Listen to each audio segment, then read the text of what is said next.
3 చోట్ల ప్రభుత్వాల్ని మార్చారు, 2 చోట్ల ప్రభుత్వాల్ని కొనసాగించారు. ఈ 2 చోట్ల చూస్తే కాంగ్రెస్ బీజేపీకి ఇచ్చిన గిఫ్ట్. అస్సాంలో హిమంత్ బిశ్వా శర్మ సీనియర్ మోస్ట్ కాంగ్రెస్ నాయకుడు గొగోయిని దగ్గర పెట్టుకుని హిమంత్ బిశ్వా శర్మని అవమానించాడు. క్రైస్తవుల ఓట్ల కోసం, ముస్లింల ఓట్ల కోసం హిందువుల్ని అవమానించే చర్య కరెక్ట్ కాదని చెప్పినందుకు అతని పక్కన పెట్టారు, అవమానించారు. హిమంత్ బిశ్వా శర్మ బీజేపీలోకి చేరి వరుసగా 3వ ముఖ్యమంత్రి.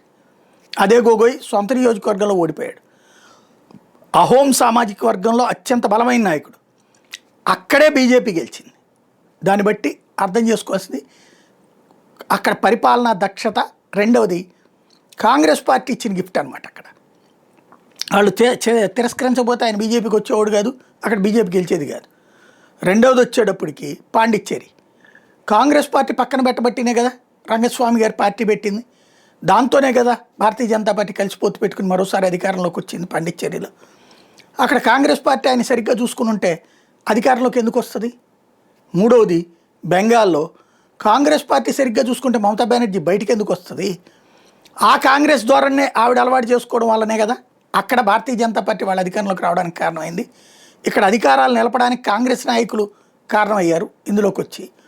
అక్కడ కాంగ్రెస్ వ్యవహార శైలి భారతీయ జనతా పార్టీ అధికారంలోకి తెచ్చింది.